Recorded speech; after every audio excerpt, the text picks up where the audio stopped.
भक्तजनों, महाभारत के आदि पर्व के 206 अध्याय चैप्टर नंबर 207 पे 206 पे हम लोग आ चुके हैं।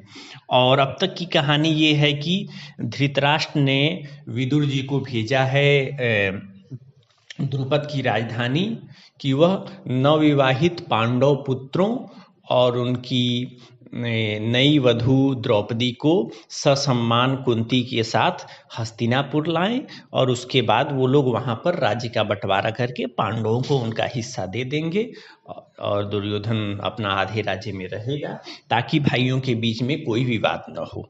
तो विदुर जी अपनी बात कह चुके हैं। अब उसके जवाब में राजा द्रुपद यानी पांडवों के ससुर क्या उत्तर दे रहे हैं वो हम लोग पढ़ेंगे।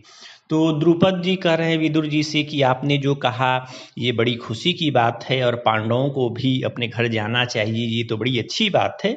अगर ये पांडव जाना उचित समझें तब ये लोग जाएं, क्योंकि हमारा तो फर्ज है नहीं कि हम अपने दामाद को कहें कि आप जाइए। तो युधिष्ठिर बोले कि महाराज हम लोग मतलब जैसा भगवान कृष्ण कहेंगे वैसा ही हम करना चाहेंगे और जैसा आप हमारे ससुर हैं आज्ञा दीजिए वैसा करें।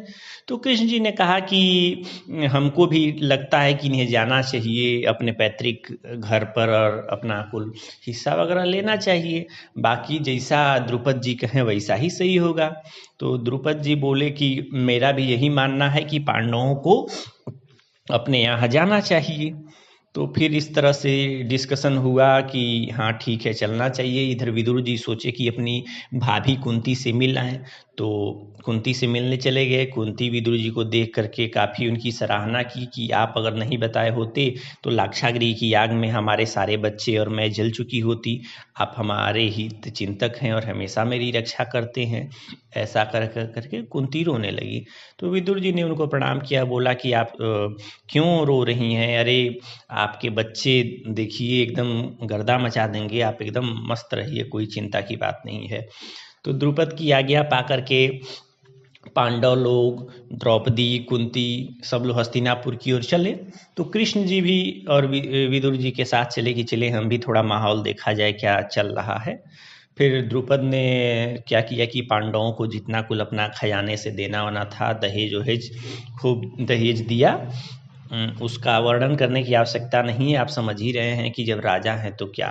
और धृष्टद्युम्न भी अपनी बहन को पहुंचाने के लिए खुद बेचारा पहुंचा था। और जब धृतराष्ट्र को पता चला कि पांडव लोग हस्तिनापुर की सीमा पे आ गए हैं तो उन्होंने क्या किया, कौरवों को भेजा, विकर्ण आदि को भेजा, द्रोणाचार्य को भेजा, कृपाचार्य को भेजा कि जाइए आप उनका स्वागत करके लेके आइए। तो सबसे स्वागत पाते हुए पांडव लोग जब नगर में आए तो नगरवासी भी एकदम खुश हुए। सबको बड़ी अच्छी बात लगी कि चलो राजा युधिष्ठिर आ गए और एक तरह का जो वनवास था वो खत्म हुआ कुंती और पांडवों का। पांडव आकर के अपने सारे प्रियजनों से मिले। धृतराष्ट्र, भीष्म और अन्य जो भी गुरु लोग थे उनको प्रणाम प्रणाम किए।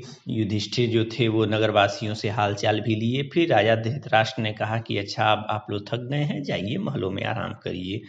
तो दुर्योधन की जो पत्नी थी वह काशी नरेश की बेटी थी, तो वह भी अन्य भाइयों की पत्नी के साथ आई और द्रौपदी की अगवानी की, द्रौपदी की पूजा वूजा की, बड़ी आदर सत्कार की। फिर कुंती भी क्या की, द्रौपदी को लेकर के गांधारी के पास पहुंची। गांधारी आशीर्वाद दी द्रौपदी को। और लेकिन गांधारी मन में ये सोच रही थी कि यही पांचाली मेरे बच्चों की मृत्यु बनेगी। और इसीलिए गांधारी ने विदुर को बुला करके कहा कि हम चाहते हैं कि कुंती को क्या किया जाए कि इनकी पुत्रवधू के साथ पांडु वाले महल में पहुंचा दिया जाए और सारा सामान वहां पहुंचा दो ताकि कुंती अपने पुत्रों के साथ अपने घर में रहें। क्योंकि जितना देर द्रौपदी खड़ी थी उतना देर इनकी हुड़ोड़ी चल रही थी कि यही द्रौपदी चढ़ाएगी मेरे भतीजों को और वो भतीजे मेरे ऊपर अटैक करेंगे, क्योंकि हमारे बेटों ने जो काम किया है वो काम तो भाई खतरनाक काम किया ही है, जलाने की कोशिश की है। तो ये उनके दिमाग में चल रहा था। तो इसीलिए उन्होंने कहा कि अच्छा पांडु के महल में जाओ कुंती, अपनी पुत्र वधू द्रौपदी को लेकर के, और सारा सामान वहाँ भी वहीं शिफ्ट कर दिया जाए। अब कैसे बोलें कि बांटो हमारे सामने से। तो विदुर जी ने वैसा ही कर दिया जैसा बोली, कि मतलब उनको उनके महल में पहुँचा दिया गया। फिर उसके बाद से अन्य जो भी लोग थे वो लोग भी पांडवों से मिले और बोले कि अरे भाई बड़ी अच्छा लगा। तो मतलब पांडवों के लिए जो भी काम करना था विदुर जी ही कर रहे थे, और धृतराष्ट्र बोले थे कि जैसा जैसा विदुर जी कह रहे हैं वैसा वैसा काम होगा। फिर जब पांडव लोग आराम आराम कर लिए तब धृतराष्ट्र और भीष्म जी उन लोगों को बुलाए, और धृतराष्ट्र बोले कि हे युधिष्ठिर, पांडु का ही ये राज्य है, मेरा भाई बेचारा बड़ी अच्छा आदमी था, और तुम जानते ही हो कि मेरे जो बेटे हैं वो तो बात सुनते नहीं हैं, तो इसीलिए मैं नहीं चाहता कि भाइयों भाइयों में झगड़ा हो। इसीलिए मैं तुम्हें आज्ञा देता हूँ कि तुम खांडव प्रस्थ में रहो, वहाँ अर्जुन के साथ, अर्जुन है तो तुम्हारे साथ चिंता की बात ही नहीं है, तो आधा राज्य लेकर के तुम खांडव प्रस्थ चले जाओ। ये सारी बातें धृतराष्ट्र ने कही। फिर धृतराष्ट्र ने विदुर से कहा कि तुम राज्याभिषेक की सामग्री लाओ, मैं युधिष्ठिर का राज्याभिषेक करके क्या कर रहा हूँ कि आज राज्य का बंटवारा कर दे रहा हूँ, कि युधिष्ठिर जाए अपना अलग रहे और निश्चिंत रहे, क्योंकि राजा पांडु ने ही अपना राज्य दे करके हमको राजा बनाया था, तो मैं भी युधिष्ठिर को राजा बना करके वह अपना जो पांडु का मेरे ऊपर उपकार था उसको क्या करूँगा, बदला पूरा कर लूँगा। तो सब लोग खुश हुए कि चलो ठीक है, राजा मतलब ये जो राष्ट्र हैं अच्छा काम कर रहे हैं।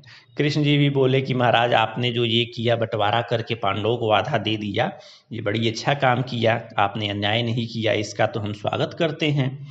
अब विदुर जी ने सारा काम तत्काल जल्दी जल्दी कर दिया। उसी समय वेद व्यास जी भी आए और फिर वहाँ युधिष्ठिर का राज्याभिषेक हुआ।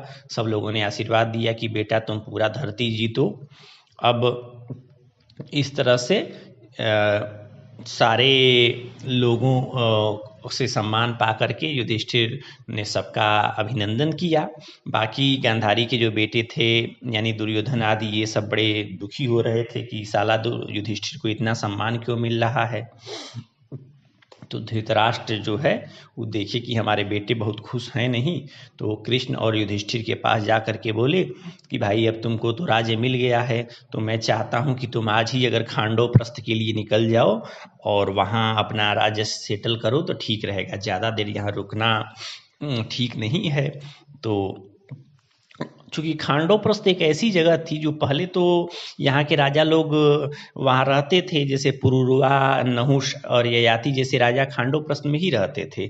लेकिन बाद में क्या हुआ कि खांडव प्रस्थ बड़ी नष्ट भ्रष्ट हो गया, और इसीलिए धृतराष्ट्र ने बोला कि वह जंगली एरिया हो गया है बड़ी, तो उसको तुम लोग उस नगर को फिर से बसाओ और अपने राज्य की वृद्धि करो, और भाई जो तुम्हारे साथ जाना चाहते हैं यहाँ से लोग उनको लेकर के जाओ।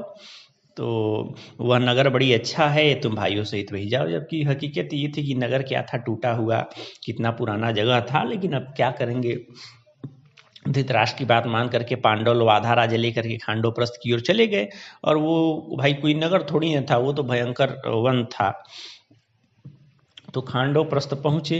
फिर कृष्ण जी ने उस समय देवराजेंद्र का स्मरण किया। अब देवराजेंद्र कहे कि भाई हमारे साक्षात भगवान कृष्ण जिसको बुलाएं वो क्या करेगा, तो वो समझ गए कि कृष्ण जी चाहते क्या हैं। तो उन्होंने विश्वकर्मा को कहा कि आप जाकर के खांडव प्रस्थ में बहुत सुंदर दिव्य नगर का निर्माण करिए, बहुत सुंदर एक सिटी बसा दीजिए, और उस शहर का नाम इंद्रप्रस्थ रखा जाएगा।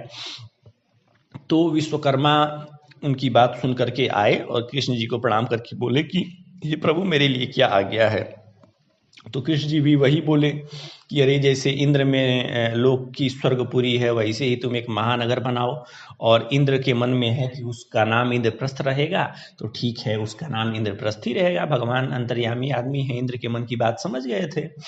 तो इस प्रकार से वेद व्यास जी को अगुआ बना करके सबसे पहले पांडवों ने जमीन उमीन नापा, और क्या किया कि पूरा अपना स्ट्रक्चर बनाया कि कैसे खाई रहेगी, चारदीवारी कैसे सेट किया जाएगा, उसके चारों ओर खाई हुई, ताकि मतलब अटैक हो तो अटैक ना हो पाए।